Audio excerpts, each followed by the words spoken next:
ಶಿವಮೊಗ್ಗ ಲೋಕಸಭಾ ಕ್ಷೇತ್ರದ ಜೆಡಿಎಸ್ ಅಭ್ಯರ್ಥಿಯಾಗಿ ಗೀತಾ ಶಿವರಾಜ್ಕುಮಾರ್ ಅವರು ಇವತ್ತು ನಾಮಪತ್ರವನ್ನ ಸಲ್ಲಿಸಿದ್ದಾರೆ. ಅದಾದ ನಂತರ ಪತ್ರಿಕಾಗೋಷ್ಠಿಯನ್ನ ಕೂಡ ನಡೆಸ್ತಾ ಇದ್ದಾರೆ. ಪತ್ರಿಕಾಗೋಷ್ಠಿಯಲ್ಲಿ ಇದೀಗ ಮಧು ಬಂಗಾರಪ್ಪ ಮಾತನಾಡ್ತಿದ್ದಾರೆ, ನೋಡೋಣ ಬನ್ನಿ. ಹತಾಶರಾಗಿರ್ತಕ್ಕಂಥ ಒಂದು ವೇದಿಕೆ ಮೇಲೆ ಇಟ್ಕೊಂಡು ಅವರಿಗಾಗ್ತಕ್ಕಂಥ ಅನ್ಯಾಯನೋ ನ್ಯಾಯನೋ ನನಗೆ ಗೊತ್ತಿಲ್ಲ. ಇಂಥ ಮಹಾನ್ ವ್ಯಕ್ತಿಗಳನ್ನ ಮಹಾನ್ ನಿರ್ಧಾರ ತಗೊಂಡಾಗ ಆ ಉದ್ದೇಶವನ್ನ ಇಟ್ಕೊಂಡು ಅಪಪ್ರಚಾರಕ್ಕೆ ಒಂದು ತೆರೆಯನ್ನ ಬೀಳ್ಬೇಕಾಗುತ್ತೆ. ಇನ್ನು ಮುಂದೆ ಆ ತರ ಆಗ್ಬಾರ್ದು. ಯಾಕಂದ್ರೆ ನಾವು ರಾಜಕೀಯ ಉದ್ದೇಶದಿಂದ ಜನಪ್ರತಿನಿಧಿಯಾಗಿ ನಾವು ಹೆಜ್ಜೆ ನೀಡಬೇಕು ಅಂತಕ್ಕಂಥದ್ದಿದ್ದೀವಿ. ನಾನು ಶಿವರಾಜ್ಕುಮಾರ್ ಅವರು ಕೂಡ ಅವರಿಗೆ ಮನಸ್ಸಿಗೆ ನೋವಿದೆ, ಯಾಕಂದ್ರೆ ನನಗೂ ಮನಸ್ಸು ನೋವಾಗಿದೆ. ಯಾಕಂದ್ರೆ ಅವರು ನನ್ನ ಭಾವ ಆಗಿರೋದ್ರಿಂದ ಗೀತಕ್ಕವ್ರಿಗೂ ಕೂಡ ಎಲ್ಲೋ ಒಂದು ರೀತಿಯಲ್ಲಿ ಬಂಗಾರಪ್ಪಾಜಿಯವರ ಅಭಿಮಾನಿಗಳು ಮತ್ತೆ ಎಲ್ಲ ಅಭಿಮಾನಿಗಳಿಗೆ, ಯಾಕಂದ್ರೆ ಆ ಕಡೆ ನಾನು ಯಾವುದೂ ರಾಜಕೀಯವಾಗಿ ನಾವು ಉಪಯೋಗಿಸ್ಕೊಳ್ಳೋದಿಲ್ಲ ಅಂತಕ್ಕಂಥದ್ದು ಒಂದು ಮಾತಿನ ಮೇಲೆ ನಾನು ಕ್ಷಮೆಯನ್ನು ಕೂಡ, ಆಮೇಲೆ ಮನಸ್ಸಲ್ಲಿ ಬಹಳ ನೋವಾಗಿರ್ತಕ್ಕಂಥದ್ದು, ಇನ್ನು ಮುಂದೆ ಆ ರೀತಿಯಲ್ಲಿ ಆಗೋದು ಬೇಡ ಅಂತಕ್ಕಂಥದ್ದು ಕೂಡ ತಮ್ಮೆಲ್ಲರ ಸಹಕಾರವನ್ನ ನಾನು ಈ ಸಂದರ್ಭದಲ್ಲಿ ಕೇಳಿ, ಈಗ ನಾನು ಹೆಚ್ಚು ಮಾತಾಡಕ್ಕೆ ಹೋಗೋದಿಲ್ಲ.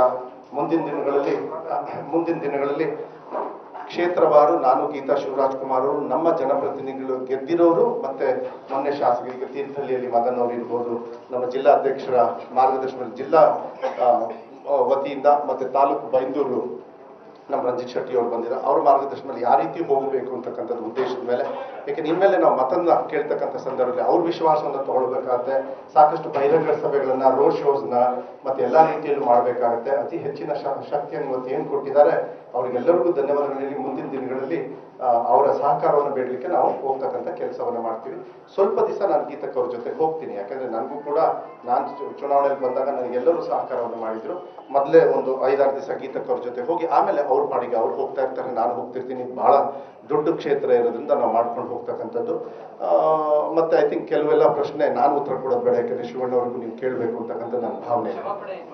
ಇದನ್ನ ಯಾಕೆಂದ್ರೆ ಬೇರೆಯವರು ಅವ್ರಿಗೆ ಹೇಳಿದ್ದಕ್ಕೆ ನಮಗೆ ಮನಸ್ಸಿಗೆ ಅವ್ರಿಗೆ ನೋವಾಗಿದ್ದಕ್ಕೆ, not for what he has told ಅಂತ, ಅವರಿಗೆ ಮನಸ್ಸಿಗೆ ನೋವಾಗಿದೆ, ನನಗೆ ಗೊತ್ತಿದೆ. ಅದು ಅವ್ರು ಹೇಳ್ಕೊಳ್ಳೋದು ಅಲ್ಲ, ಯಾರೇ ಆಗ್ಲಿ. ಯಾಕೆಂದ್ರೆ ಸಾಕಷ್ಟು ಬರೀ ಕುಮಾರ ಬಂಗಾರಪ್ಪ ಅಂತ ಬೇರೆಯವರು ಕೂಡ ಎಲ್ಲೋ ಒಂದು ರೀತಿಯಲ್ಲಿ ಅಲ್ಲಲ್ಲೇ ಒಂದೊಂದೇ ತುಡುಕು ನೋಡಿದ್ದೀನಿ. ಅದನ್ನ ಅಡ್ರೆಸ್ ಮಾಡಕ್ ಹೋಗೋದಿಲ್ಲ. ಅದನ್ನ ದಯವಿಟ್ಟು ಅವರಿಗೆಲ್ಲ ಹೇಳಲಿಕ್ಕೆ ಇಷ್ಟಪಡ್ತೀನಿ. ರಾಜಕೀಯವಾಗಿ ಉದ್ದೇಶವನ್ನು ಕೊಡಿ, ರಾಜಕೀಯವಾಗಿ ನಿರ್ಧಾರವನ್ನು ಕೊಡಿ, ರಾಜಕೀಯವಾಗಿ ನೀವೇನು ಟೀಕಾ ಟಿಪ್ಪಣಿಯನ್ನ ಮಾಡಬೇಕು ಅದನ್ನು ಮಾಡಬೇಕಾಗತ್ತೆ. ಆದ್ರೆ ಬಹಳ ಮುಖ್ಯ ಏನು ಅಂತ ಹೇಳಿದ್ರೆ, ಯಾರೇ ಟೀಕಾ ಟಿಪ್ಪಣಿ ಮಾಡಿದ್ರು ಕೂಡ ಇವತ್ತು ಒಬ್ಬ ಹೆಣ್ಣು ಮಗಳನ್ನ ಶಿವಮೊಗ್ಗ ಕ್ಷೇತ್ರಕ್ಕೆ, ಸಾಕಷ್ಟು ಹೋರಾಟವನ್ನು ಮಾಡಿರ್ತಕ್ಕಂಥ ಕ್ಷೇತ್ರಕ್ಕೆ ನಾವು ಹೆಣ್ಣು ಮಗಳನ್ನು ನೆಲೆಸಿದ್ದೀವಿ. ಬಹಳ ಜವಾಬ್ದಾರಿತವಾಗಿ ನೀವು ಮಾತಾಡಬೇಕಾಗುತ್ತೆ ಅಂತಕ್ಕಂಥದ್ದನ್ನ ಮನವಿಯನ್ನು ಕೂಡ ಈ ಸಂದರ್ಭದಲ್ಲಿ ನಾವು ಚುನಾವಣೆಗೆ ರಾಜ್ಕುಮಾರ್ ಅವ್ರನ್ನ ಹೆಸರು ತಗೊಳ್ಳಲ್ಲ. ನಾವು ಹೇಳೋದು, ಅಯ್ಯೋ ನೀವು ದಯವಿಟ್ಟು ಅದನ್ನ ಫಸ್ಟ್ ಹೇಳ್ಬಿಟ್ಟಿದೀವಿ. ಆಮೇಲೆ ಶಿವರಾಜ್ಕುಮಾರ್ ಅವ್ರನ್ನೇ ಪಕ್ಷದ ವತಿಯಿಂದ ನೀವು ಬರ್ರಿ ಅಂತಕ್ಕಂಥದ್ದಲ್ಲ. ಯಾಕಂದ್ರೆ ನನ್ನ ಕ್ಷೇತ್ರ, ನನ್ನ ಚುನಾವಣೆಗೆ ಶಿವಣ್ಣವರೇ ಮಾತಾಡ್ತಾರೆ. ಮೊದಲು ನಾನು ಬರ್ಬೇಕಾ, ನಾನು ಏನಾರು ಬಂದು ನೀನ್ ಗೆಲ್ತೀಯ ನಂಗೆ ಗೊತ್ತಿದೆ. ಯಾಕಂದ್ರೆ ಇವತ್ತು ನಾನು ಇಷ್ಟಿತ್ತ ನಾನು ಮಾತಾಡ್ತಾ ಇದ್ದೆ, ಶಿವಣ್ಣವ್ರು ಇಲ್ಲದೆ. ಆದ್ರೆ ಶಿವಣ್ಣವ್ರು ಇಟ್ಕೊಂಡು ನಾನು ಮಾತಾಡ್ತಾ ಇದ್ದೀನಿ. ಶಿವಣ್ಣವ್ರು ಹೇಳಿದ್ರು, ಮಧು ನಾನೇನಾದ್ರು ಬಂದು ನೀನ್ ಗೆದ್ಬಿಟ್ರೆ ನಾನು ಬಂದು ಗೆದ್ದಿದ್ದಕ್ಕೆ ಅನ್ಸ್ಬಿಡುತ್ತೆ, ನೋಡು ಹುಷಾರಾಗಿರು ಅಂತ ಹೇಳಿ ನಾನು ಬರ್ಬೇಕಾ ಬೇಡ ಅಂತ ಹೇಳಿ ಆಸ್ ಎ ಫ್ರೆಂಡ್, ಬಿಕಾಸ್ ನನಗೆ ಶಿವಣ್ಣ ಫ್ರೆಂಡು, ಶಿವಣ್ಣ ಅವರು ಭಾವ, ಅವ್ರ ಮಾರ್ಗದರ್ಶನಗಳು ಕೂಡ ಅಂತಕ್ಕಂಥದ್ದನ್ನ. ಯಾಕಂದ್ರೆ ಒಂದು ಚುನಾವಣೆಯಲ್ಲಿ ಗೆಲ್ಲು ಸೋಲು 5 ವರ್ಷಕ್ಕೆ ನೋಡ್ತೀವಿ, ಅವ್ರು ವರ್ಷಕ್ಕೆ ಒಂದು 4-5 ಪಿಕ್ಚರಲ್ಲಿ ನೋಡಿರ್ತಕ್ಕಂಥದ್ದನ್ನ ನಾನು ಫೇಸ್ ಮಾಡ್ಕೊಂಡು ಬಂದಿರ್ತಕ್ಕಂಥವ್ರು. ಅದನ್ನ ನಾನು ನೋಡಿದ್ದೀನಿ ಅವ್ರ ಜೊತೆಗೆ ಇದ್ಕೊಂಡು. ಅದಕ್ಕೆ ಅದ್ರ ವಿಶ್ಲೇಷಣೆಯನ್ನು ಹೋಗೋದಿಲ್ಲ. ಅದಕ್ಕೆ ಕ್ಷಮೆ ಯಾಕೆ ಕೇಳ್ತಾ ಇದ್ದೀನಿ ಅಂತ ಹೇಳಿದ್ರೆ, ಅವರಿಗೆ ಮನಸ್ಸಿಗೆ ನೋವು ಮಾಡಿರ್ತಕ್ಕಂಥ ಈ ವ್ಯವಸ್ಥೆ ಏನಿದೆ ಅದಕ್ಕೋಸ್ಕರನೇ ಹೊರತು ಮತ್ತೇನಿಲ್ಲ. ಅವ್ರೇನು ಹೇಳಿಲ್ಲ ನನಗೆ ಕ್ಷಮೆ ಕೇಳಿ ಅಂತಕ್ಕಂಥದ್ದು. ಆದ್ರೆ ನಮ್ಮ ಒಂದು ವತಿಯಿಂದ ಈ ನಿರ್ಧಾರನ, ಯಾಕಂದ್ರೆ ಮಹತ್ವವಾಗಿರ್ತಕ್ಕಂಥ ನಿರ್ಧಾರ ಇವತ್ತು ಕೊಟ್ಟಿದ್ದಾರೆ. ಯಾಕಂದ್ರೆ ಅವ್ರ ಪರ್ಮಿಷನ್ ಬೇಕು ನಮಗೆ, ಇನ್ಯಾರ್ದು ಅಲ್ಲ. ಮಧು ಬಂಗಾರಪ್ಪನ ಪರ್ಮಿಷನ್ ಅಲ್ಲ ಬೇಕಾಗಿರೋದು, ಶಿವರಾಜ್ಕುಮಾರ್ ಅವ್ರ ಪರ್ಮಿಷನ್ ಇವತ್ತು ಅಧಿಕೃತವಾಗಿ ಕೊಟ್ಟಿದ್ದಾರೆ. ಅಭ್ಯರ್ಥಿಯನ್ನು ಮಾಡಿರ್ತಕ್ಕಂಥದ್ದು ಆಶೀರ್ವಾದನೂ ಕೂಡ ಅವ್ರ ಮೂಲಕ ಆಗಿರೋದ್ರಿಂದ ಮಾತ್ರ ಅಂತಕ್ಕಂಥ ಹೇಳಿ ನಾನು ಈ ಮಾತನ್ನು ನಿಲ್ಲಿಸ್ತೀನಿ. ಮತ್ತೆ ಮುಂದಿನ ದಿನಗಳಲ್ಲಿ ದಯವಿಟ್ಟು ನಿಮ್ಮ ಮಾರ್ಗದರ್ಶನ ಗೀತಕ್ಕ ಅವರಿಗೆ ಜಾಸ್ತಿ ಬೇಕಾಗುತ್ತೆ. ಯಾಕಂದ್ರೆ ಶಿವಮೊಗ್ಗ ಜಿಲ್ಲೆಯಲ್ಲಿ ಸಾಕಷ್ಟು ನಡಿಬಹುದಾಗ್ತಕ್ಕಂಥ ಕೆಲವು ಏನಿದ್ದನ್ನ ನನಗೆಲ್ಲೋ ಒಂದು ರೀತಿಯಲ್ಲಿ ಪತ್ರಿಕಾ ಮಾಧ್ಯಮದವ್ರು ಅಲ್ಲಲ್ಲಿ ಹೇಳಿದ್ದೀನಿ, ಮದನವ್ರೆ ನೀವು ನೋಡಿ ಮಧುವ್ರೆ ಈ ತರ ಕೆಲಸ ಮಾಡಿ, ಈ ತರ ಆ ತರ ಇನ್ನು ಮುಂದೆ ನನಗೆ ಯಾವ ರೀತಿ ಕೊಟ್ಟಿದ್ದೀರಿ ಅದನ್ನ ಒಳ್ಳೆ ರೀತಿಯಲ್ಲಿ ಗೀತಾ ಶಿವರಾಜ್ಕುಮಾರ್ ಅವರು ಕೊಡಿ. ಒಳ್ಳೆ ರೀತಿಯಲ್ಲಿ ಒಂದೊಂದೇ ಕೆಲವು ವಿಚಾರಗಳನ್ನ ನಾವು ಕಷ್ಟಪಟ್ಟು ಉತ್ತರ ಕೊಟ್ಟಿದ್ದೀವಿ, ಮನಸಾರೆ ಕೊಟ್ಟಿದ್ದೀವಿ, ಮನಸ್ಸಿಂದನೇ ಕೊಟ್ಟಿದ್ದೀವಿ, ಬಹಳ ಸಂತೋಷದಿಂದ ಕೊಟ್ಟಿದ್ದೀವಿ. ಅದನ್ನ ದಯವಿಟ್ಟು ಅದೇ ರೀತಿ ನಿಮ್ಮ ಮಾರ್ಗದರ್ಶನ, ನಿಮ್ಮ ಆಶೀರ್ವಾದವು ಕೂಡ ಎಲ್ಲ ಪತ್ರಿಕಾ ಮಾಧ್ಯಮದವರು ಮೂಲಕ ನಿಮ್ಮದು ಮತ್ತೆ ನಿಮ್ಮ ವಾಹಿನಿಯವರ ಮೂಲಕ ಮತ್ತೆ ಪತ್ರಿಕಾ ಮಾಧ್ಯಮದವರು ಇರಲಿ ಅಂತಕ್ಕಂಥದ್ದನ್ನು ಹೇಳಿ ಈಗ ನಾನು ಯಾರಿಗೆ ಕೊಡ್ಬೇಕಂದ್ರೆ ಅವ್ರಿಗೆ ಕೊಡ್ಬೇಕು. ಓಕೆ, ಈಗ ಶಿವರಾಜ್ ಕುಮಾರ್ ಅವರಿಗೆ ನಾನು ಅವರು ಮಾತಾಡ್ಲಿಕ್ಕೆ ನಾನು ಅವಕಾಶವನ್ನ ಮಾಡಿಕೊಡ್ತೀನಿ. ಮತ್ತೆ ನಮ್ಮ ಪಕ್ಷದಿಂದ ಬಹಳ ನಮ್ಮ ಅಧ್ಯಕ್ಷರು ಸನ್ಮಾನ್ಯ ದೇವೇಗೌಡರು, ಕುಮಾರಸ್ವಾಮಿ ಅವರು ಮತ್ತೆ ನಮ್ಮೆಲ್ಲರ ಪರವಾಗಿ ಶಿವರಾಜ್ ಕುಮಾರ್ ಅವರಿಗೆ, ಗೀತಾ ಶಿವರಾಜ್ ಕುಮಾರ್ ಅವರಿಗೆ ಆ ಒಪ್ಪಿಗೆಯನ್ನು ಕೊಟ್ಟಿದ್ದಕ್ಕೆ, ಜನಪ್ರತಿನಿಧಿಯಾಗಿ ರಾಜಕೀಯ ಜೀವನದಲ್ಲಿ ಹೆಜ್ಜೆಯನ್ನು ಇಡಲಿಕ್ಕೆ, ಬಂಗಾರಪ್ಪಾಜಿಯವರ ಆಶೀರ್ವಾದದಿಂದ ಅವ್ರ ಹಾದಿಯಲ್ಲಿ ಹೋಗ್ಲಿಕ್ಕೆ ಅವಕಾಶ ಮಾಡಿಕೊಟ್ಟಿದ್ದಕ್ಕೆ ನನ್ನ ಭಾವ ಆಗಿರ್ತಕ್ಕಂಥ ಹಿರಿಯರು ಆಗಿರ್ತಕ್ಕಂಥ ಶಿವರಾಜ್ ಕುಮಾರ್ ಅವರಿಗೆ ಮತ್ತು ಅವರ ಅಭಿಮಾನಿಗಳಿಗೂ ಕೂಡ ಧನ್ಯವಾದಗಳನ್ನ ಹೇಳಲಿಕ್ಕೆ ಇಷ್ಟಪಡ್ತೀನಿ. ಧನ್ಯವಾದ. ಯಾರು ದಯವಿಟ್ಟು ಚಪ್ಪಾಳೆ ಹೊಡಿಬೇಡಿ, ದಯವಿಟ್ಟು ಚಪ್ಪಾಳೆ ಬೇಡ. ನಮಸ್ಕಾರ. ಏನಿಲ್ಲ, ಆಲ್ಮೋಸ್ಟ್ ಹೇಳ್ತಾ ಬರ್ತೀವಿ ನಾವು. ಆಲ್ಮೋಸ್ಟ್ ಒಂದು ವಾರದಿಂದ ಹೇಳ್ತಾ ಬರ್ತಾ ಇದ್ದೀವಿ. ಇವತ್ತು ನಾಮಿನೇಷನ್ ಮಾಡಿದ್ರೆ ಅದಕ್ಕೆ ಒಂದು ನಮ್ಗೆ ಸಪೋರ್ಟ್ ಆಗ್ತದೆ. ಆ್ಯಕ್ಚುಲಿ ಈ ಪ್ರೆಸ್ ಮೀಟ್ಗೆ ನಾನು ಬರಬೇಕಾಗಿತ್ತು ಅಂತ ಕೇಳಿದೆ. ಯಾಕಂದರೆ ಇನ್ಮೇಲೆ ನೀನು ಶುಡ್ ಕ್ಯಾರಿ ಆನ್. ಇವತ್ತಿಂದ ಏನು ಮಧು ಜೊತೆಲಿ ನಿಮ್ಮ ಈ ಪಾರ್ಟಿ ಮೆಂಬರ್ ಜೊತೆಲಿ you will be going head. ಯಾಕಂದರೆ ಯೋರ್ ಲೈನ್ ಸ್ಟಾರ್ಟ್ ಆಗಿದೆ, ನಿಮ್ಮ ಕರಿಯರ್ ಸ್ಟಾರ್ಟ್ ಆಗಿದೆ, ಒಂದು ಹೊಸ ಕರಿಯರ್ ಸ್ಟಾರ್ಟ್ ಆಗಿದೆ. ಇಲ್ಲಿವರೆಗೂ ನನ್ನ ಬಿಸ್ನೆಸ್ನಲ್ಲಿ ನೋಡ್ಕೊಂಡು ಒಳ್ಳೆ ರೀತಿಯಲ್ಲಿ ನಡ್ಸ್ಕೊಂಡು ಹೋಗ್ತಾ ಇದ್ದಾರೆ. ಇನ್ನೂ ಇದು ಏನೇ ಇದ್ರೂ ಆ ಬಿಸ್ನೆಸ್ಸು ಫೋನ್ಲಿ ನಡೀತಾ ಇರುತ್ತೆ ನಮ್ಮ ಜೊತೆಲಿ. ಈ ಎಷ್ಟು ದಿನ ಡೇಟ್ಸ್ ಕೊಡಬೇಕಾದಲ್ಲ ಗೀತಾ ಹೇಳ್ತಾ ಇರ್ತಾರೆ, ಇಷ್ಟು ದಿನ ಕೊಡಿ, ಇದಾದ್ಮೇಲೆ ಒಂದು ಗ್ಯಾಪ್ ತಗೊಳ್ಳಿ, ನನ್ನ ಹೆಲ್ತ್ ನೋಡ್ಕೋಬೇಕು, ಜೊತೆಲಿ 2 ಹೆಣ್ಮಕ್ಳಿದ್ದಾರೆ, ಆ ಜವಾಬ್ದಾರಿನೂ ಸೈಮಿಲ್ಟೇನಿಯಸ್ ಹೋಗ್ತಾ ಇದೆ. ಒಬ್ಳು ಆಲ್ರೆಡಿ ಡಾಕ್ಟರ್ ಆಗಿ ಮಾಡ್ತಾ ಇದ್ದಾರೆ, MS ಮಾಡ್ತಾ ಇದ್ದಾರೆ, ಸೆಕೆಂಡ್ ಇಯರ್ ಮೈಸೂರಲ್ಲಿ. ಒಬ್ಳು ಇನ್ನೊಬ್ಳು ಆರ್ಕಿಟೆಕ್ಚರ್ ಮಾಡ್ತಾ ಇದ್ದಾರೆ. ಸೊ ಅದ್ರ ಮೇಲೂ ನಿಗಾ ಇರುತ್ತೆ, ಇದ್ರ ಮೇಲೆ ನಿಗಾ ಇರುತ್ತೆ, ಕಾನ್ಫಿಡೆನ್ಸ್ ಇದೆ. ಸೊ ಇಲ್ಲಿ ಬಂದಿದ್ದೀನಿ, ಒಂದು ಮಾರಲ್ ಸಪೋರ್ಟ್ ಆಗಿ ಬಂದಿದ್ದೀನಿ. And my support will be always there. ಯಾವತ್ತೂ ಸಪೋರ್ಟ್ ಕೊಡೋಣ ಅಂತ ಹೇಳಿದ್ರೆ 100% ನನ್ನ ಸಪೋರ್ಟ್ ಇರುತ್ತೆ. I wish you all the best. ಆಮೇಲೆ ನಿಮ್ಮ ಸಹಕಾರ ಬೇಕು. ಜಸ್ಟ್ ಥಿಂಕರ್ ಆಸ್ ಎ ಸ್ಟೂಡೆಂಟ್ಗೆ ನೀವೆಲ್ಲ ಎಂಕೋಚ್ ಮಾಡ್ತೀರ, ದಯವಿಟ್ಟು ನಿಮ್ಮ ಸಹಕಾರ ಕೊಡಿ. ನಿಮ್ಮ ಒಂದು ಮಾರ್ಗದರ್ಶನ ಇದೆ ಅವ್ರಿಗೂ ಕೊಟ್ಟರೆ it will be easy for her. And ಒಂದು ಹೊಸ ಕ್ಯಾಂಡಿಡೇಟ್ ಬರ್ತಾ ಇದ್ರೆ, ಒಂದು ಹೊಸ ಕ್ಯಾಂಡಿಡೇಟ್ಗೆ ನೀವೆಲ್ಲರೂ ಸೇರಿಸಿ ಟ್ರೈನ್ ಮಾಡಿಬಿಟ್ರೆ she might become one of the best politician in Karnataka ಅಂತಲೂ ಹೇಳ್ಬೋದು. ಯಾಕಂದರೆ ನಿಮ್ಮ ಸಹಕಾರ ಬೇಕು. ಓನ್ಲಿ ಥಿಂಗ್ ಇಸ್ ಎಲ್ಲರೂ ಬ್ಲೆಸ್ಸಿಂಗ್ಸ್ ಬೇಕು, ಎಲ್ಲರೂ ಆಶೀರ್ವಾದ ಬೇಕು. ನಾವು ಎಷ್ಟೇ ಸಪೋರ್ಟ್ ಇದ್ರು ನಿಮ್ಮೆಲ್ಲರೂ ಸಪೋರ್ಟ್ ಇದ್ದಾಗ ತುಂಬ ಚೆನ್ನಾಗಿ ಆಗುತ್ತೆ ನಮ್ಮ ಭರವಸೆ ಇದೆ. ಯಾವ ಕಾರಣಕ್ಕೆ ನಿಮ್ಮ ಮನೆಯವ್ರನ್ನ ನೀವು ಗೆಲ್ಲಿಸಿ ಅಂತ ಕೇಳ್ಕೊಳ್ತೀವಿ? ಐ ಥಿಂಕ್ ಅದನ್ನ ಅವ್ರನ್ನ ಕೇಳಿ, ಅವ್ರು ಹೇಳ್ತಾರೆ. ನಾನು because I am very weak in politics. But ಒಳ್ಳೆ ಒಂದು ಬೇರೆ ಥರವಾದ ಒಂದು ಪೊಲಿಟಿಷಿಯನ್ ಬರಲಿ ಅಂತ ಆಸೆ. ಫ್ರೆಶ್ ಯಾಕಂದರೆ ಅವ್ರು ಇದ್ರಿಗೂ ಗೀತೆ ಫಸ್ಟ್ ಟೈಮ್ ಎಂಟ್ರಿ. ಅವ್ರ ಫಾದರ್ ಪಾಲಿಟಿಕ್ಸ್ ಇದ್ರು, ಪಾಲಿಟಿಕ್ಸ್ ನೋಡ್ಕೊಂಡು ಬಂದಿರೋರು ಫ್ಯಾಮಿಲಿಲಿ. ಫ್ರೆಶ್ ಕ್ಯಾಂಡಿಡೇಟ್ ಬಂದಾಗ ಒಬ್ಬ ಫ್ರೆಶ್ನೆಸ್ ಕಾಣುತ್ತೆ. ಶಿವಮೊಗ್ಗ ಕ್ಷೇತ್ರಕ್ಕೆ ಒಂದು ಫ್ರೆಶ್ನೆಸ್ ಬರ್ಬೋದು, ಒಂದು ಬೇರೆ ಹವಾನೇ ಕ್ರಿಯೇಟ್ ಆಗ್ಬೋದು, ಯಾರಿಗೂ ಗೊತ್ತು. ರಾಜ್ ಕುಟುಂಬ ಪೊಲಿಟಿಕ್ಸ್ ಬರೋದ್ರ ಬಗ್ಗೆ ಸಾರ್ವಜನಿಕ ವಲಯದಲ್ಲಿ ಚರ್ಚೆ ಆಗ್ತಿತ್ತು. ಆ ಚರ್ಚೆಗಳಿಗೆ ಒಂದು ಉತ್ತರ ಬೇಕು. ನಾನು ಅವತ್ತು ಹೇಳಿದೆ, ಇವತ್ತು ಅದೇ ಹೇಳ್ತಾ ಇದ್ದೀನಿ. ಖಂಡಿತ ಅದ್ರ ಬಗ್ಗೆ ಯೋಚನೆ ಮಾಡಬೇಕಾಗಿಲ್ಲ. ಯಾಕಂದ್ರೆ ಅಪ್ಪಾಜಿ ಹೇಳಿದ್ದೆ ತಿರ್ಗ ಏನಾಗುತ್ತೆ ಅಂದ್ರೆ ಸೇಮ್ ಅದೇ ಸ್ಟೋರಿನ ತಿರ್ಗಾ ಹೇಳಿ ಜನಗಳಿಗೂ ಪಾಪ ಇವತ್ತು ಹೆಂಗಾಗ್ಬಿಟ್ಟಿದೆ ಅಂದ್ರೆ, ಸರಿ ಯಾಕೆ ಸರ್ ಮಾತಾಡ್ತಾರೆ, ಬಿಟ್ಬಿಡಿ ಸರ್ ಅಂದ್ರೆ ಕೆಲವರು ಸುಮ್ಮನೆ ಕೇಳ್ತಾರೆ ಸರ್, ಏನು ಮಾಡೋದು, ಬರೀ ನೀವು ಹೇಳಿ ಅದು ಗಂಟಲು ನೋವು ಬಂದ್ಬಿಟ್ಟು ನಿಜವಾಗ್ಲೂ ಹೇಳ್ಕೊಳ್ಬೇಕು. ಈಗ ನಿಮ್ಮ ಪತ್ನಿ ಈಗ ಮಾಜಿ CM BS ಯಡಿಯೂರಪ್ಪ ವಿರುದ್ಧ ಸ್ಪರ್ಧೆ ಮಾಡ್ತಿರೋದು ದೊಡ್ಡ ಅಗ್ನಿ ಪರೀಕ್ಷೆಯಲ್ಲಿ ಗೀತಾ ಮೇಡಮ್ ಅವರು ಎದುರಿಸ್ತಾರೆ. ಈ ಚುನಾವಣೆ ಯಾವ ರೇಂಜ್ ಹೋಗ್ಬೇಕು, ಯಾವ ರೀತಿ ಹೋಗ್ಬೇಕು ಅಂತ ಹೇಳ್ಬಿಟ್ಟು ತಮ್ಮ ಒಂದು ವಿಷನ್ ಇಟ್ಕೊಂಡಿದ್ದೀನಿ. ನನ್ನ ವಿಷನ್ಗಿಂತ ದೇವ್ರ ವಿಷನ್ ಬೆಸ್ಟ್ ಅಂತ ಕಾಣುತ್ತೆ. ದೇವ್ರ ವಿಷನ್ ಹಾಕ್ಬೇಕು. ಯಡಿಯೂರಪ್ಪ ಅವರು ಪ್ರಬಲ ಸರ್ ಒಂದು ನಿಮಿಷ ಎಕ್ಸಾಮ್ ಬರೀತಾರೆ ಎಷ್ಟೋ ಜನ ಸ್ಟೂಡೆಂಟ್ಸ್. ನಾವು ಮುಂದೆ ಬರ್ಬೇಕು ಅಂತ ಬರೀತಾರೆ. ಕೆಲವರು ಮುಂದೆ ಬರ್ತಾರೆ, ಕೆಲವರು ಹಿಂದೆ ಹೋಗ್ತಾರೆ. ಏನು ಮಾಡೋಕ್ಕಾಗಲ್ಲ. That is exam, just like an exam. Life is a race ನಾವು ಹೋಗ್ತಾ ಇರಬೇಕು. ಫಸ್ಟ್ ಸೆಕೆಂಡ್ ಬರ್ತಾರೆ. ಇನ್ನೂ ನಾ ಏನು ಮಾತಾಡಿಲ್ಲ ಸರ್ ಆ್ಯಕ್ಚುಲಾಗಿ. ನಾನು ಶೂಟಿಂಗ್ ಇದ್ದೀನಿ. ಇಲ್ಲ, ಅದು ಅವ್ರವ್ರ ವೈಯಕ್ತಿಕ ಒಂದು ಇದು. ಬಿಕಾಸ್ ಈ ಬೀಡ ಇಲ್ಲ ಮೋಸ್ಟ್ಲಿ ನಂಗೆ ಗೊತ್ತಿಲ್ಲ ಅದು. I think A story is not coming. ಯಾಕೆ ಅವ್ರು ಏನು ತಿರ್ಗಾ ಪಾಸ್ ಆಗಿ ಪ್ರಯತ್ನ ಪಡ್ಬೇಕು. ಹೌದು, ಪಾಸ್ ಆಗಿ ಮುಂದೆ ಹೋಗ್ತಾ ಇರ್ಬೇಕು. ತಿರ್ಗಾ ಇನ್ನೊಂದು MBBS ಅಂತಿದೆ, PG ಅಂತಿದೆ. ಎವ್ರಿವೇರ್ ಇಲ್ಲ. ಐ ಆಮ್ ಸೇಯಿಂಗ್ ನನಗೆ ಗೊತ್ತಿಲ್ಲ ಪೊಲಿಟಿಕ್ಸ್ ಬಗ್ಗೆ. ನಾನು ಜನರಲೈಸ್ ಮಾಡ್ತಾ ಇದ್ದೀನಿ, ಲೈಫ್ ಜನರಲೈಸ್ ಮಾಡ್ತಾ ಇದ್ದೀನಿ. I am not saying about politics. ಲೈಫ್ನ ಜನರಲೈಸ್ ಮಾಡಿದಾಗ ಹೇಳಿದಾಗ ಒಂದು ಎಕ್ಸಾಮ್ ಬರೀತಾರೆ ಮಕ್ಕಳು, 10th ಪಬ್ಲಿಕ್ ಎಕ್ಸಾಮ್ ಬರೀತಾರೆ. ಬಂದು ಫಸ್ಟ್ ಟಾಪ್ ಅಂತಾದರೆ MBBS ಹೋಗ್ತಾರೆ, ಇಂಜಿನಿಯರಿಂಗ್ ಹೋಗ್ತಾರೆ, PUC ಹೋಗ್ತಾರೆ, PUC ಮುಗಿದ್ಮೇಲೆ ಇಂಜಿನಿಯರಿಂಗ್ ಡಾಕ್ಟರ್ ಹೋಗ್ತಾರೆ, ಅದನ್ನ PGಗೆ ಹೋಗ್ತಾರೆ, ಅದಾದ್ಮೇಲೆ ಇನ್ನೂ ಸ್ಪೆಷಲಿಸ್ಟ್ ಆ ಥರ ಸಾವಿರ ಇದೆ. ಸೊ ಇದಾದ್ಮೇಲೆ ಇನ್ನು ನೆಕ್ಸ್ಟ್ ಪಾಸ್ ಅಂದರೆ ಮುಂದೆ ಹೋಗ್ತಾ ಇರ್ಬೇಕು, ಫೇಲ್ ಆದರೂ you have to try again. Rajkumar ಏನಿದ್ದಾರಲ್ಲ, ಇವಾಗ ಮ್ಯಾನ್ ಆಫ್ 5 ಪ್ರಿನ್ಸಿಪಲ್ ದೊಡ್ಡ ಮೌಲ್ಯಗಳಿದ್ದಾರೆ. ಚುನಾವಣಾ ರಾಜಕಾರಣ ಅಂದಾಗ ವೋಟರ್ಸ್ನ ಒಲಿಸ್ಕೊಳ್ಳೋದಕ್ಕೆ ನಾನಾ ರೀತಿ ಕಸರತ್ತುಗಳಾಗಬೇಕಾಗ್ತದೆ. ನಿಮ್ಮ ಪತ್ನಿ ಅವರ ಪ್ರಚಾರ ಯಾವ ರೀತಿ ಇರಬೇಕು ವೋಟರ್ಸ್ನ ಒಲಿಸ್ಕೊಳ್ಳಿಕ್ಕೆ? ಒಳ್ಳೆ ಹಾರ್ಟ್ ಇರಬೇಕು, ಒಳ್ಳೆ ಹೃದಯ ಇರಬೇಕು, ಅದಿದೆ. ಅದಿದ್ದಕ್ಕೆ ಇವತ್ತು ನಾನೊಂದು ಒಳ್ಳೆ ಸೂಪರ್ ಸ್ಟಾರ್ ಆಗಿ 27 ಇಯರ್ಸ್ ಇರೋದು. ಯಾಕಂದ್ರೆ ನನ್ನ ತಾಯಿ ನೋಡ್ಕೊತಾ ಇದ್ರು ನನ್ನ ತಂದೆ ತಾಯಿ ಬೆಳೆಸಿದ್ರು. ತಾಯಿ ಒಂದು ಒಳ್ಳೆ ರೀತಿಯಲ್ಲಿ ಬಂದು ಒಂದು ಫಾರ್ಮೇಟ್ ಮಾಡಿ ಬಂದು ಔಟ್ಸೈಡ್ ಪಿಕ್ಚರ್ಸ್ ಬಂದಾಗ ಗೀತು ನೋಡ್ಕೊಳಕ್ಕೆ ಅಪ್ಪಾಜಿ ಅವಕಾಶ ಮಾಡ್ಕೊಟ್ಟಿದ್ರು. ನೀನು ನೋಡ್ಕೋಕಂತ ಅಂದಮೇಲೆ ಅವ್ನ ಜವಾಬ್ದಾರಿ ನೀನು ತಗೋ ಅಂದಮೇಲೆ ಸೊ ತಗೊಂಡು 20 ವರ್ಷ she is 21 almost 22 years she is been looking after my this one. ಒಳ್ಳೆ ರೀತಿಯಲ್ಲಿ ಬೆಳೆಸ್ಕೊಂಡು ಹೋಗಿದ್ದಾರೆ. ಆಮೇಲೆ ಎಷ್ಟೋ ಪ್ರೊಡ್ಯೂಸರ್ಸ್ ಹೆಲ್ಪ್ ಆಗಿದೆ ಅವಳಿಂದ, ಯಾರಿಗೂ ತೊಂದರೆ ಕೊಡದೇನೆ ಒಳ್ಳೆ ರೀತಿಯಲ್ಲಿ ನಡ್ಸ್ಕೊಂಡು ಹೋಗಿದ್ದಾಳೆ. ಇಬ್ಬರು ಮಕ್ಕಳಿಗೆ ಹೆಣ್ಮಕ್ಳು ಜನ್ಮ ಕೊಟ್ಟು ಅವ್ರನ್ನೂ ಯಾವ ಲೆವೆಲ್ ಕಮ್ಮಿ ಇದ್ದಾರೆ ಒಬ್ಬಳನ್ನ ಡಾಕ್ಟರ್ ಮಾಡಿದ್ದಾರೆ. ಸಪೋರ್ಟ್ ಚೆನ್ನಾಗಿದೆ. So ಇದ್ರಲ್ಲೂ 100%.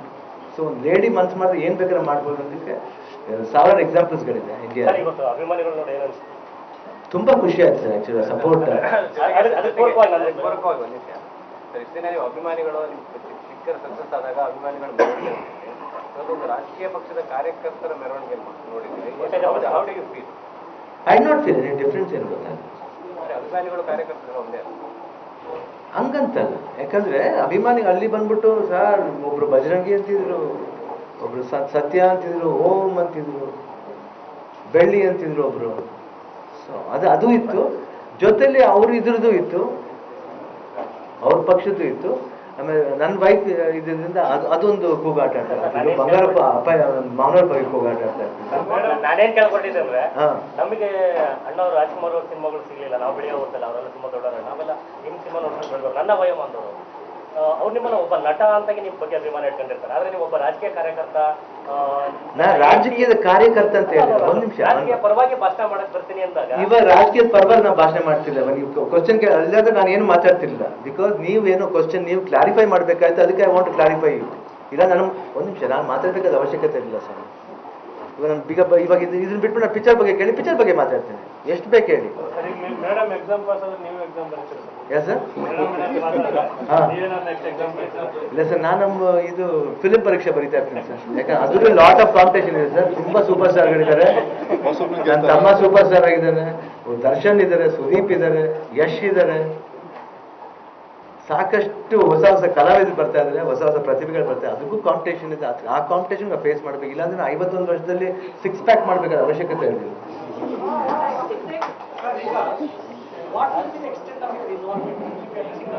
What sir? What is the extent of your involvement? Involvement in the campaigning. Yeah, I want to support my wife. No, will you be attending rallies? Yeah, 100%. That is after now. Presently, I am attending my shooting now. I got my shooting schedule. 7th, it's getting packed up. So I don't want to strain my producers or trouble my producers. I want to finish that commitment and then come for to my life commitment. ಇಲ್ಲಿ ಮಾತ್ರ ಹೋಗ್ತಾರೆ, ಬೇರೆ ಕಡೆನೆಲ್ಲ ಎಲ್ಲಿ ಪ್ರಚಾರಕ್ಕೆ ಶಿವಮೊಗ್ಗ ಮಾತ್ರ? ಇನ್ನು ನನಗೆ ಗೊತ್ತಿಲ್ಲ. I think only for my wife I am coming. Sir, ಈ ಚುನಾವಣೆ ಆದ್ಮೇಲೆ ನಿಮ್ಮ ಪತ್ನಿ ಪರವಾಗಿ ಸಾಕಷ್ಟು ಟೀಕೆ ಟಿಪ್ಪಣಿಗಳ ಬಗ್ಗೆ ಬರ್ತಾರೆ, ಕಮ್ಯುನಿಟಿಗಳ ಬಗ್ಗೆ ಸಮರ ನಡೆದಾಡುತ್ತೆ. ಅದರ ಉತ್ತರ ಕೊಡ್ಲಿಕ್ಕೆ ಒಬ್ಬರು ಬೇಕಲ್ಲ, ಏನು ಯಾವ ರೀತಿ ಪ್ರೊಟೆಕ್ಟ್ ಮಾಡ್ತಾರೆ ಅಂತ? ನಾನಂತೂ ಎಲ್ಲದನ್ನು ಆಶೀರ್ವಾದ ತರ ತಗೋತೀನಿ ಸ್ವಾಮಿ. ಎಲ್ಲ ಆಶೀರ್ವಾದನೇ ಬಿಡಿ. ಟೀಕಾ ಟಿಪ್ಪಣಿ ಇಲ್ಲ, ನನಗೆ ನನ್ನ point of view I want react. ಯಾಕಂದ್ರೆ ಹೇಳಿದ್ರು ಎಲ್ಲ ಆಶೀರ್ವಾದನೇ ಬಿಡಿ. ಎಲ್ಲೋ ಒಂದ್ ಕಡೆ ಮಾತಾಡಕ್ ಇಂಡಿಪೆಂಡೆಂಟ್ ಆಗಿ ನಿಂತಿದ್ರೆ ನಿಮ್ಮ ಬಗ್ಗೆ ಅಷ್ಟೇ ಅಭಿಮಾನ. ಒಂದು ಪಕ್ಷದಿಂದ ಗುರುತಿಸ್ಕೊಂಡಾಗ ನೀವು ನೋಡಿ, ಅದು ಅವ್ರದೇ. ನೀವು JDS ಅಂತ ಹೇಳ್ತಾ ಇಲ್ಲ. ಒಂದ್ ಸೆಕೆಂಡ್, ಒಂದು ಅವ್ರ ಸೆಂಟಿಮೆಂಟ್ ಏನಂದ್ರೆ ಅವ್ರ ಅವ್ರ ಫಾದರ್ ಹೋಗಿದ್ ಕೊನೆ ಕಾಲದಲ್ಲಿ JDS ಹಿಡ್ದಿದ್ದು ಅಂತ ಅವ್ರಿಗೊಂದು ಸೆಂಟಿಮೆಂಟ್ ಇದೆ. ಅದ್ರ ಮೇಲೆ ಅವ್ರ ತಮ್ಮನ್ ಗೆಲ್ಸಿದ್ದು ಅದೊಂದು ಸೆಂಟಿಮೆಂಟ್ ಇದೆ. ಸೊ ಆ ಸೆಂಟಿಮೆಂಟ್ಗೆ ಬದ್ಧವಾಗಿ she is coming to that this. ಅವ್ರ ಅಣ್ಣ ಕೂಡ ಸಮಸ್ಯೆ ಇದೆ. ಈಗ ಗೀತಾ ಅವ್ರ ಪರೀಕ್ಷೆ ಪಾಸ್ ಆದ್ರೆ ನಂತರ ಅವರು ಮತ್ತೆ ಬೆಂಗಳೂರು ಹೋಗ್ತಾರೆ. ಅವ್ರ ಮನೆಯ ಮುಂದೆ ಒಂದಿಷ್ಟು ಜನ ಬಾಡಿ ಗಾರ್ಡ್ಸ್ ಇರ್ತಾರೆ, ಒಳಗೋಗಕ್ಕೆ ಒಂದು ಮತ ಕೊಟ್ಟು ತುಂಬಾ ಕಷ್ಟ ಆಗುತ್ತೆ ಸರ್ 100% ಸರ್. ಒಂದು ನಿಮಿಷ ಸರ್, ನೀವು ಗೆಲ್ಸಿ ಸರ್, ನೀವು ಗೆಲ್ಸಿ ಅವ್ರನ್ನ. ಅವ್ರು ಏನು ವರ್ಕ್ ಮಾಡ್ಲು ನನ್ ಕೇಳಿ ಸರ್, ನಾ ಬಂದು ಆನ್ಸರ್ ಮಾಡ್ತೀನಿ ಸರ್. ಇದು ನನ್ನ ಭರವಸೆ ಸರ್. ಇನ್ನು right now I not spoke. ಯಾಕಂದ್ರೆ ಸುಮ್ಮನೆ ನಾ ಹೇಳ್ಬಾರ್ದು, ಸುಳ್ಳು ಭರವಸೆ ಕೊಡಬಾರ್ದು. 100% ನಾನು ಯಾರಿಗೂ ಮಾತಾಡಿಲ್ಲ. ಬಟ್ ಎಲ್ಲರೂ ಫೋನ್ ಮಾಡಿ ವಿಶ್ ಮಾಡಿದ್ದಾರೆ. ನಾವು ಹೋಗಿ ಅದು ಇದು ಮಾಡಬೇಕು. ಶಿವರಾಜ್ಕುಮಾರ್ 100%. ಯಾಕಂದ್ರೆ ನನ್ನಲ್ಲಿ ಲೀಡ್ರಾಗಿ ನನ್ನೇ ನೋಡ್ಕೊಂಡಿದ್ದಾರೆ ಅವರು. ಲೀಡ್ರಾಗಿ ನನ್ನ ಫ್ಯಾಮಿಲಿ ನೋಡ್ಕೊಂಡಿದ್ದಾರೆ ಚೆನ್ನಾಗಿ. ಅಲ್ಲ, ನೀವೀಗ ನಿಮ್ಮ ಪತ್ನಿಯ ಪರವಾಗಿ ಬಂದಿದ್ದೀರೋ ಅಥವಾ ನಿಮ್ಮ JDS ಪರವಾಗಿ ಬಂದಿದ್ದೀರೋ? ನನ್ನ ಪತ್ನಿಯ ಪರವಾಗಿ ಬಂದಿದೆ. JDSಗೆ ನಿಮ್ಮ ಜೊತೆ ಯಾವುದೇ ಸಂಬಂಧ ಇಲ್ಲ? ಇಲ್ಲ ಸರ್. ಕುಮಾರಸ್ವಾಮಿ ಅವರು ನಮ್ಮ ಸ್ನೇಹಿತರೇನೆ, ಈ ಕಡೆ ಸಿದ್ದರಾಮಯ್ಯ ಅವರು ನಮ್ಮ ಸ್ನೇಹಿತರೇನೆ, ಆ ಕಡೆ BJPಲಿ ಯಾರು ಮೇನ್ ಪರ್ಸನ್ ಅವರು ನಮ್ಮ ಸ್ನೇಹಿತರೇನೆ. ಯಾರು ನಮ್ಗೆ ವಿರೋಧಿಗಳಲ್ಲ, ಎಲ್ಲರೂ ಸ್ನೇಹಿತರು. ಯಾರು ನಾವು ದ್ವೇಷ ಮಾಡಲ್ಲ. ಅದಕ್ಕೋಸ್ಕರ ಅಭಿಮಾನಿಗಳು ಸ್ಟ್ರಿಕ್ಟ್ ಆಗಿಲ್ಲ ಸರ್. ಯಾವ್ದು ನೀವು ಪಾಪ ನೀವೇನೋ ಬೇರೆ ಇದ್ರಲ್ಲಿ ಇರ್ತೀರಾ, ನೀವು ಅದನ್ನೆಲ್ಲ ಬಿಟ್ಟು ಬರ್ಬೇಕಂತ ನಾನು ಅಪೇಕ್ಷೆ ಪಡಲ್ಲ. ನನಗೂ ಒಂದು ಸ್ಪೇಸ್ ಕೊಡಿ, ನನ್ನ ಫ್ಯಾಮಿಲಿಗೂ ಒಂದು ಸ್ಪೇಸ್ ಕೊಡಿ. ಅವ್ರದ್ದೇ ಎಲ್ಲರ ಲೈಫಲ್ಲಿ ಅವ್ರದ್ದೇ ಒಂದು ಸ್ಪೇಸ್ ಇರುತ್ತೆ. ಆ ಸ್ಪೇಸ್ಗೆ ಬಿಡಬೇಕು ಒಂದು ಸ್ವಲ್ಪ ಹೊತ್ತು. ಆವಾಗಲೇ ಅಭಿಮಾನ ಜಾಸ್ತಿ ಆಗೋದು. ಇವತ್ತಿಗೆ ಅದು ಸಾಕ್ಷಿ. ಇವತ್ತು ನಾನು ನೋಡಿದ ತಕ್ಷಣ ರ್ಯಾಲಿದು ಅರ್ಥ ಆಯ್ತು ನನಗೆ. ಎಲ್ಲರೂ ಹೇಳಿದ್ರು ಸರ್ ನೀವು ಹೋದ್ರೆ ಹೆಂಗೆ ಸರ್ ಅಭಿಮಾನಿಗಳು ಕಮ್ಮಿ. ಖಂಡಿತ ನಮ್ಮ ಅಭಿಮಾನಿಗಳು ಇದ್ದಾರೆ. ಅವರು ನನ್ನ ಶಿವಣ್ಣನ ತುಂಬ ಆತ್ಮೀಯವಾಗಿ ಪ್ರೀತಿಸ್ತಾರೆ ಅಂದರೆ ಅದು ಇವತ್ತು ಅದು ಸಾಕ್ಷಿ ಆಯಿತು. ಎಲ್ಲ ಕಡೆ ನನ್ನ ಅಭಿಮಾನಿಗಳು ಬಂದರು ಇವತ್ತು. ನನಗೆ ತುಂಬ ಖುಷಿ ಆಯಿತು. ಅವ್ರಿಗೆ ಯಾವತ್ತು ನಾನು ನನ್ನ ಜೀವ ಇರೋವರೆಗೂ ನಾವು ಚಿರಣಿಯಾಗಿರ್ತೀನಿ. This my promise. Sir, Kumara Bangarappa ಅವರ ಹೇಳಿಕೆ ಈ ಒಂದು ಚುನಾವಣೆ ಇದು ಬಂಗಾರಪ್ಪರವರ ಅನುಕಂಪದಲ್ಲಿ ಒಂದ್ ಕಡೆ ಹೋಗ್ತಾ ಇದೆ, ಒಂದ್ ಕಡೆ ಶಿವಣ್ಣರವರ ಒಂದು ತಾರಾಗಣದಲ್ಲಿ ಒಂದ್ ಕಡೆ ಹೋಗ್ತಾ ಇದೆ, ಒಂದು ರಾಜ್ಕುಮಾರ್ ಅವರ ಸಸ್ಯಮನೆ ಯಾವುದು ಹೆಚ್ಚು ಒಂದು ರೀತಿಯಲ್ಲಿ ಕೌಂಟ್ ಆದ್ರೆ ಒಳ್ಳೇದು ಅಂತ ಹೇಳಿ ತಾವು ಅಭಿಪ್ರಾಯ? ಎಲ್ಲ ಆಗಬೇಕು. ಅನುಕಂಪನೂ ಇರಬೇಕು, ಪ್ರೀತಿನೂ ಇರಬೇಕು, ವಿಶ್ವಾಸನೂ ಇರಬೇಕು, ಕಾನ್ಫಿಡೆನ್ಸ್ ಇರಬೇಕು. ಆದರೆ ಓವರ್ ಕಾನ್ಫಿಡೆಂಟ್ ಇರಬಾರ್ದು.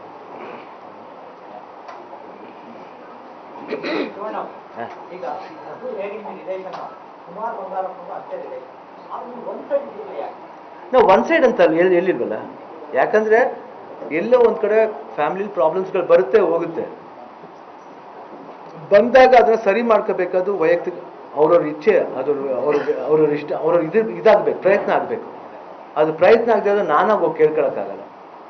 ಯಾಕಂದ್ರೆ ಮೊದಲಿಂದ ಸ್ನೇಹಿತ ಇಲ್ಲ ಅಂತ ಹೇಳ್ತಾರೆ. I don't say no. ಬಗ್ಗೆ ನಾನು ದೊಡ್ಡ ಮಹಾತ್ಮ ಅಲ್ಲ ಸರ್. ಹಂಗೆಲ್ಲ ಹೋಗಿ ಫ್ಯಾಮಿಲಿ ಸೇರಿಸಿದಾಗ ಅವ್ರವ್ರ ಆತ್ಮಕ್ಕೆ ಅದು ಬರಬೇಕು. ನಾ ಮಾಡಿದ್ದು ಸರಿನಾ ಅಂತ. ಇದು ಬಂದ್ಬಿಟ್ಟು ಡೀಟೇಲ್ ಆಗಿ ಹೋದಾಗ ಏನಾಗುತ್ತೆ ಅಂದರೆ ಫ್ಯಾಮಿಲಿ ಪ್ರಾಬ್ಲಮ್ಸ್ಗಳನ್ನ ಜಾಸ್ತಿ ತುರುಗ್ದಂಗೆ ಆಗಬಾರ್ದು. ಏನೇನು ತಪ್ಪು ಮಾಡಿದ್ದೀವಿ ಅವ್ರವ್ರ ಆತ್ಮಕ್ಕೆ ತಿಳಿಬೇಕು. ಅವ್ರ ಆತ್ಮಕ್ಕೆ ತಿಳಿದು ಅವ್ರ ಆತ್ಮ ಏನು ಹೇಳುತ್ತೋ ಅದನ್ನು ಕೇಳಬೇಕು. ನಾನು ಅದನ್ನ ಪ್ರಯತ್ನ ಮಾಡೋದು. ನಾನು ದೇವರಲ್ಲ ಸರ್, ನಾ ಮನುಷ್ಯ. ನನಗದು ಗೊತ್ತಿಲ್ಲ, ಅದು ದೇವ್ರಿಗೆ ಗೊತ್ತು, ಜನಗಳಿಗೂ ಗೊತ್ತಿರಬೇಕು.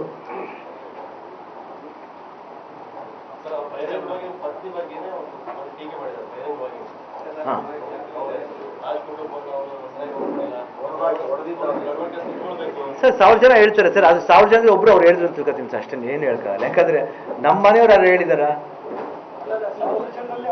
ಇಲ್ಲ, ಒಂದ್ ನಿಮಿಷ. ಇಲ್ಲ, ಇದ್ದವ್ರು ಹತ್ರವಾಗಿ ಇದ್ದವರು ಅದೇ ನೋಡಿ, ಹತ್ರವಾಗಿ ಇದ್ದವರು ಇವಾಗಿಲ್ಲ. ಆಮೇಲೆ ನಮ್ಮ ಫ್ಯಾಮಿಲಿ ಮೆಂಬರ್ಸ್ ಯಾರು ಬಂದು ಹೇಳಿದ್ರ?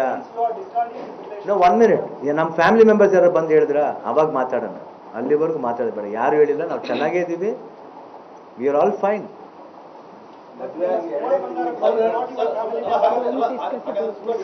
I don't want to discuss about that. ಅದು ಒಂದು ನಿಮಿಷ ಸರ್. ಅದು ನಾನು ಹೇಳ್ತಿಲ್ಲ. ತಿರ್ತಿಗ ಬರೀ ಅದೇ ಮ್ಯಾಟರ್ ಬರಬೇಡಿ ಸರ್, ದಯವಿಟ್ಟು. I don't answer. ಯಾಕಂದ್ರೆ I have not come here to clarify that my wife is good ಅನ್ನೋಕ್ಕೆ. I don't certify that. ಜನಗಳು ಗೊತ್ತು ಸರ್. ಅದೇ ಹೇಳಿದ್ರೆ ದೇವ್ರಿಗೆ ಗೊತ್ತು, ನನ್ನ ಹಾರ್ಟ್ ಗೊತ್ತು, ನಮ್ಮ ಫ್ಯಾಮಿಲಿಗೆ ಗೊತ್ತು, ನಮ್ಮ ತಾಯಿಗೆ ಗೊತ್ತು, ನನ್ನ ತಮ್ಮದಿರಿಗೆ ಗೊತ್ತು. 100% ಅವತ್ತು ನೆನ್ನೆ ಬೆಳಿಗ್ಗೆನೂ ಅವ್ರು ಬಂದು ಸರ್. ಆಶೀರ್ವಾದ ತಗೊಂಡೇ ಬಂದಿದ್ದು ಸರ್. ನಿಮ್ಮ ಮೇಲೆ ಏನಾದ್ರು ಈ ಬಿಕ್ಕಟ್ಟು ಅಂದ್ರೆ ಅವ್ರು ಸ್ಪರ್ಧೆ ಮಾಡೋದು ಎಲ್ಲೋ ಫ್ಯಾಮಿಲಿ ನಡುವೆ ನಿಮಗೇನಾದ್ರು ಪ್ರೆಸರ್ ಆಯ್ತಾ? ನಾನು 100% ಪ್ರೆಷರ್ ತಗೊಳ್ಳ sir. I am a very cool person. ಯಾಕಂದ್ರೆ ನನ್ನ ಸಿನಿಮಾ ಫ್ಲಾಪ್ ಆದಾಗ ನನ್ನ ಮೈಂಡಿಗೆ ತಗೊಳ್ಳಲ್ಲ ಸರ್. ಬೇಜಾರಾಗುತ್ತೆ ಪಾಪ, ಯಾತಕ್ಕಂದ್ರೆ ಪ್ರೊಡ್ಯೂಸರ್ಗೆ ಹಣ ಆಗಿಲ್ವ ಅಂತ ಬೇಜಾರಾಗುತ್ತೆ. ಬಟ್ ನೆಕ್ಸ್ಟ್ ಅವ್ರನ್ನೇ ಕರೆದು ಹೆಂಗಾರ ಮಾಡೋಣ ಸರ್, ಬೇರೆ ಪಿಕ್ಚರ್ ಮಾಡೋಣ ಅಂತ ನಾನು ರೆಮ್ಯುನರೇಷನ್ ಕಮ್ಮಿ ಮಾಡಿದ್ದು ಉಂಟು. ನಾನು ಆ ಥರ I think like that. I am open heart. Thank you. ನಾಳೆಯಿಂದ ನಿಮ್ಮ ಚುನಾವಣೆ ಆರಂಭ ಯಾವ ರೀತಿ ಇರುತ್ತೆ ನಿಮ್ಮ ಟೂರ್ ಶೆಡ್ಯೂಲ್? ನಾಳೆಯಿಂದ ಶಿವಮೊಗ್ಗ ಗ್ರಾಮಾಂತರದಿಂದ ಸ್ಟಾರ್ಟ್ ಮಾಡ್ತಾ ಇದ್ದೀವಿ. ಪಂಚಾಯತ್ ಲೆವೆಲ್ನಲ್ಲಿ ಹೋಗ್ಬಿಟ್ಟು ಜನರನ್ನ ಮೀಟ್ ಮಾಡಿ ಮತ ಕೇಳೋ ಥರ ಒಂದು ಪ್ರೋಗ್ರಾಮ್ ಹಾಕೊಂಡಿದ್ದೀವಿ. ಏನು ಪ್ಲಾನ್ ಇಟ್ಕೊಂಡಿದ್ದೀವಿ, ಏನು ಫ್ಯೂಚರ್ ಪ್ಲಾನ್ ಇಟ್ಕೊಂಡಿದ್ದೀವಿ, ಕ್ಷೇತ್ರದಲ್ಲಿ ಏನು ಸಮಸ್ಯೆಗಳನ್ನು ಗುರುತಿಸಿದ್ದೀವಿ? ಶಿವಮೊಗ್ಗ ಜಿಲ್ಲೆಯಲ್ಲಿ ಫಸ್ಟು ಮೂಲಭೂತ ಸೌಕರ್ಯಗಳ ಬಗ್ಗೆ, ಮತ್ತು ಎಲೆಕ್ಟ್ರಿಸಿಟಿ ಬಗ್ಗೆ, ಮತ್ತು ಟ್ರೈನು ಮತ್ತು ಬಸ್ದು, ಮತ್ತು ಅಡಿಕೆ ಬೆಳೆಗಾರರ ಸಮಸ್ಯೆ ಬಗ್ಗೆ ಯೋಜನೆ ಇದೆ, ನೀರಾವರಿ ಬಗ್ಗೆ.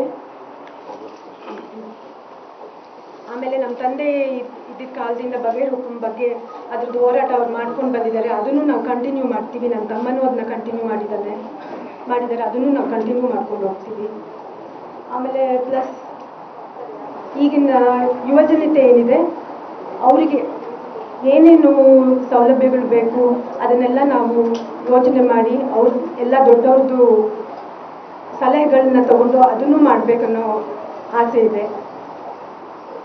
ಮೇಡಮ್, ನೀವು ಬೆಂಗಳೂರಲ್ಲಿ ಮಾತಾಡ್ತಾ ಇರ್ಬೇಕಾದ್ರೆ ನಾನು ಬೆಂಗಳೂರಲ್ಲಿ ಮನೆ ಮಾಡ್ತೀನಿ, ಅಲ್ಲೇ ನಿಂತ್ಕೊಂಡು ನಾನು ಕ್ಷೇತ್ರ ನೋಡ್ತೀನಿ ಅಂತ ಹೇಳಿದ್ರಿ. ಅದೇನಿಲ್ವ ನಿಮ್ಮ ಈಗಲೂ ಇದೆ? ಇಲ್ಲ, ನಾನು ಹಂಗೆ ಹೇಳಲಿಲ್ಲ. ನಾನು ಹೇಳಿದೆ ನಮ್ಮ ತಂದೆ ಅಲ್ಲಿನೂ ಇದು ಮಾಡಿದ್ರು ಅಂತ ಹೇಳಿದೆ. ನಮಗಿಲ್ಲಿ ಊರಲ್ಲಿ ಮನೆ ಇದೆ, ನನ್ನ ತಮ್ಮನ ಮನೆ ಇದೆ, ನಾವು ಅಲ್ಲೂ ಇರ್ತೀವಿ ಅಲ್ಲೂ ಇರ್ತೀವಿ, ಎರಡು ಕಡೆನೂ ಇಟ್ಕೊಂಡು ಮಾಡ್ತೀವಿ ಅಂತ ಹೇಳ್ತೀವಿ. ನಾನು ಅಲ್ಲೇ ಇರ್ತೀನಿ ಅಂತ ನಾನು ಹೇಳಲಿಲ್ಲ. ಒಂದು ಅನುಮಾನ ಇದೆ, ಏನಂದ್ರೆ ಈಸಿ ಅವೈಲೇಬಿಲಿಟಿ ಇರಬೇಕು. ಶಿವಣ್ಣ ಅವರು ಹೇಳಿದ್ರು ಕೆಲಸ ಮಾಡಿಲ್ಲ ಅಂತ ನನ್ನನ್ನು ಕೇಳಿ ಅಂತ. ಅವಾಗ ಕೇಳಿ, ನಾನು ಮಾಡ್ಲಿಲ್ಲ ಅಂದಾಗ ನೀವು ಅವ್ರನ್ನ ಕೇಳಬೇಕು. ನಾನು ಮಾಡ್ತೀನಿ, ಅದಕ್ಕೆ ಅವಕಾಶ ಕೊಡಿ ಫಸ್ಟ್. ಯಾರು ಗ್ಯಾರಂಟಿ? ನಮ್ಮನೇಲಿ ಯಾರು ಬಾಡಿ ಗಾರ್ಡ್ಸ್ ಇಲ್ಲ, ಏನಿಲ್ಲ. ನೀವು ಬನ್ನಿ, ನಮ್ಮ ಶಿವಣ್ಣ ಫ್ಯಾನ್ಸ್ನ ಕೇಳಿ ನೀವು ನಮ್ಮನೇಲಿ ಹೆಂಗಿದೆ ಅಂತ ಹೇಳಿ. ಅಲ್ಲ, ಈಗ ಎದುರಾಳಿಗಳಿಗೆ ದೊಡ್ಡ ಅಪಪ್ರಚಾರದ ಏನಂದ್ರೆ ಅವ್ರು ಇಲ್ಲಿ ಇರೋದಿಲ್ಲ, ಅವ್ರು ಸಿಗೋದಿಲ್ಲ, ಜನಸಾಮಾನ್ಯರನ್ನು ಭೇಟಿ ಮಾಡೋದು ಸಾಧ್ಯ ಇಲ್ಲ. ಅದಕ್ಕೆ ಕಂಟೆಂಟ್ ನೀವು ಒಂದು ಆನ್ಸರ್ ಕೊಟ್ಬಿಟ್ರೆ ತಾವಿಲ್ಲಿ ಇರ್ತೀರಾ ಶಿವಮೊಗ್ಗದಲ್ಲಿ, ಜನಸಾಮಾನ್ಯರಿಗೆ ಕೈ ಸಿಗುತ್ತೆ. ನನಗೆ ಮಾಡಕ್ಕೆ ಅವಕಾಶ ಮಾಡ್ಕೊಟ್ಟು ನೋಡಿ, ಆಮೇಲೆ ನೀವು ಈ ಕ್ವಶನ್ ಕೇಳಿ ನನ್ನ. ಮೇಡಮ್, ಶಿವಮೊಗ್ಗ ಜಿಲ್ಲೆ ಕ್ಷೇತ್ರದಲ್ಲಿ, ಲೋಕಸಭಾ ಕ್ಷೇತ್ರದಲ್ಲಿ ಮಹಿಳಾ ಮತದಾರರು ಬಹಳ ದೊಡ್ಡ ಸಂಖ್ಯೆಯಲ್ಲಿದ್ದಾರೆ. ಒಬ್ಬ ಮಹಿಳೆಯಾಗಿ ಬಹಳ ವರ್ಷಗಳ ನಂತರ ಮಹಿಳಾ ಪ್ರತಿನಿಧಿ ನಿಲ್ತಾ ಇದ್ದೀರಿ ನೀವು. ಒಬ್ಬ ಮಹಿಳೆಯಾಗಿ ಆ ಮಹಿಳೆಯರಿಗೆ ಏನಂತ ಅಪೀಲ್ ಮಾಡ್ತೀರಿ?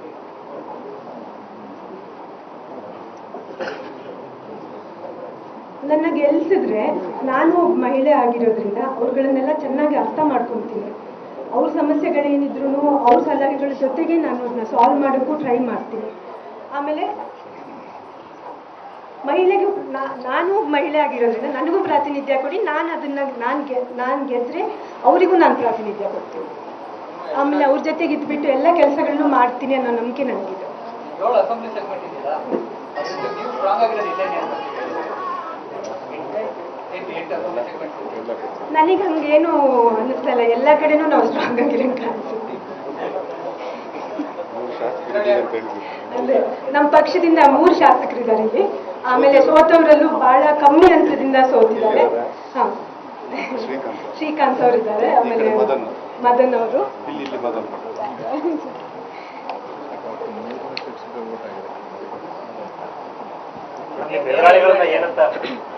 ಸಾರಿ, ನಿಮ್ಮ ವಿರುದ್ಧ ನಿಂತಿರೋ ಘಟಾನುಘಟಿಗಳೇ ಇದೆ. ನಾನು ಅವ್ರು ತುಂಬಾ ದೊಡ್ಡ ಸೀಸನ್ ಪೊಲಿಟಿಷಿಯನ್. ನಾನು ಅವ್ರ ಬಗ್ಗೆ ಏನು ಮಾತಾಡಲಿ, ನಾನು ನನ್ನ ಬಗ್ಗೆ ಹೇಳ್ಬೋದು. ನಾನು ಹೊಸಬ್ಳು, ನಾನು ಚೆನ್ನಾಗಿ ಮಾಡ್ತೀನಿ, ನಾನು ಪೊಲಿಟಿಷಿಯನ್. ಪಾಲಿಟಿಕ್ಸ್ ನನಗೆ ಹೊಸದಲ್ಲ, ನನಗೆ ಅವಕಾಶ ಕೊಡಿ. ನಾನೇನು ದುರುದ್ದೇಶ ಇಟ್ಕೊಂಡು ಬಂದಿಲ್ಲ, ನಾನು ಭ್ರಷ್ಟಾಚಾರ ಮಾಡಿಲ್ಲ. ತಂದೆಯವರ ಹೆಸರನ್ನ ಈ ಚುನಾವಣೆ ಸಂದರ್ಭದಲ್ಲೇ ಇರ್ತಾ ಇದ್ದಾರೆ, ಅವರ ಹೆಸರನ್ನ ಉಳಿಸ್ಬೇಕು, ಅವ್ರಿಗೆ ಆದ ಅನ್ಯಾಯಕ್ಕೆ ಈ ನಡುವೆ ಯಾವುದೇ ನೆನಪಾಗ್ಲಿಲ್ವ ಅವ್ರ ಹೆಸರು ಇಲ್ಲ, ನಾನು ಯಾವತ್ತೂ ಪ್ರೆಸ್ ಮೀಟಲ್ಲಾಗಲಿ ಬೇರೆ ಆಗಲಿ ಮಾತಾಡೋಕ್ಕೆ ನನಗೆ ಅವಕಾಶ ಇರಲಿಲ್ಲ. ನಾನು ಮಾತಾಡಿಲ್ಲ. ನೀವು ಕೇಳಿದರೆ ಮೊದಲೇ ನಾನು ಅದನ್ನು ಹೇಳ್ತಿದ್ದೆ.